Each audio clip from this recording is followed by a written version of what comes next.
Hey guys, welcome to episode 7 where we are going to be talking about analytics, a huge, important part of your TikTok success. Why we love analytics so much is because basically it allows us to step into the point of view of your followers or of your viewers on TikTok and capitalize on those followers and those viewers. So we're gonna hop right into it, how to get to those analytics. So I'm gonna show you, I'm gonna pull up a screen recording. So you tap those 3 little lines in the top right corner to go to your settings. It's gonna pull up this settings and privacy page. And then you're gonna click on creator tools, because before we did say make your account into a creator account. If you didn't do so, you're also able to review the analytics just the same. It'll say business tools rather than creator tools. And it'll take you to creator tools and then you click on analytics. Right when you click on analytics, it's gonna show you an overview of all of your analytics. I know that we just created a new account for this course. So we did use one of our clients' pages so that we could see all those good analytics, but you're also able to see in the top right corner the last 7 days, the last 28 days. So if you click on that, you could see your analytics for even longer, which is awesome. Basically, that is the overview that's gonna pop up. But as you can see at the top, it gives you a little slider bar on certain content, certain followers, your overview, and your live videos. Under the content tab, you could kind of see which one of your posts is performing the best. So why we wanna look into that is because you could then track and mimic those same styles of content that's potentially gonna go viral or popular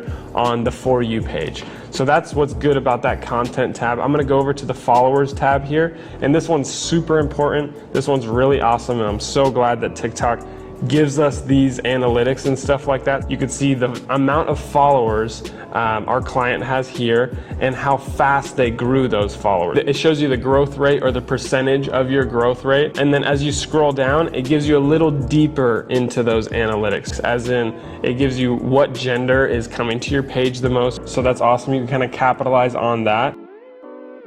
So as we scroll down, we get into some even more important analytics that here at Social Savvy we really capitalize on, and that is the top territories, as in the locations that are following you the most, the time that your followers are active the most. So this is some of the stuff that we try to capitalize on the most out of all the analytics. We really look at the territories. The ways that we go about actually focusing on these territories is by utilizing the hashtags or utilizing trends that are popular within that location. Kind of going back to other episodes, we did talk about how utilizing trends helps you capitalize on certain markets or niches. That also intertwines with the location as well. So when using these trends and stuff like that, there are trends that are more popular in other countries and stuff. So definitely focus on trends that are popular within your area. For us, it'd be the US. And as you can see, with us capitalizing on those trends for our clients, we're able to kind of get a high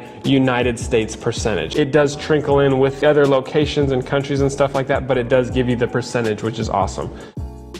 And then just moving down a little bit further, it gives us what times and days our audience is online the most. So this is really awesome. It really comes into play once you start growing and more followers and stuff like that. But as you tap around, it shows you how many of your followers are online during those times of the day. I'll click on, around 7 a.m. and there's about 1.6 thousand followers on at that time. Click more through the middle of the day, we have 2,000 followers online, 3 p.m., 2,000 followers, and then there's a little spike over here at around 7 p.m. Why we want to look at that little spike? 2.1 thousand followers are on at that time out of 5,800 followers that this client has. So that's gonna be the time that we wanna look at to capitalize on posting or even going live. This is a very helpful tool as a creator, knowing what time your audience is online the most. Within this little time section in the top right, if you click on days, you could also see what day your audience is online the most. And we probably want to post around these days here, when there's 5.2, 5.1 thousand people online that are followers of this client here. We want to look at these analytics and be like, okay, I should be posting not on a Wednesday or a Tuesday, but it looks like I should be posting on a Saturday or a Friday when my users or when my followers are online the most, so that I could get in front of them, draw more engagement and more views, because the more views that they are giving you, TikTok's algorithm is kicking in right there and allowing us to be pushed to the For You page for even more people to see our posts. These analytics are great, and we utilize them very heavily here at Social Savvy when dealing with our clients so that we could get the most exposure possible for their pages and for their videos. If you're really following these and consistently keeping up with these analytics, because TikTok doesn't give you these analytics for no reason, right? So as a creator, when having that creator account, they want your account to do well. So they give you these analytics for you to capitalize on. So definitely utilize these analytics, and we could basically guarantee that you're continuously going to do better with those TikTok views.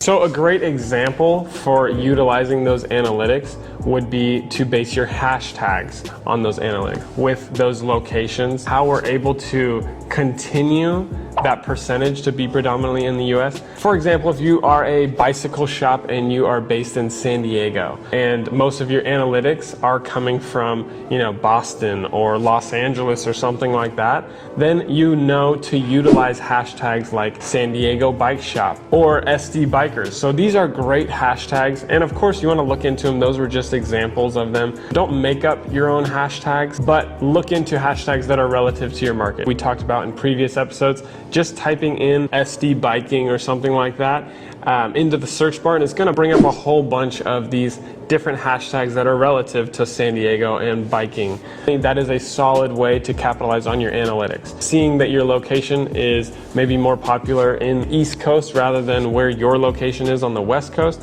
then let's utilize those hashtags and try to bring more of an audience in your area. And make sure when you're looking at these hashtags, it has a good number of people already using that hashtag. We don't want to make one of our own that isn't going to have other people already following it, and we don't want to use one that's too broad like just biking, because there will be people all over the world who are looking up that hashtag. But if you use one specific but not too specific, like San Diego Bike Shop or San Diego Biking, then there will be a ton of posts and people using those hashtags that are actually in that area. We want a ton of people involved in those hashtags, but we don't want to make it too broad where there's so many people involved that it's all over the world. We want to actually geo-target your location. So that is it for analytics.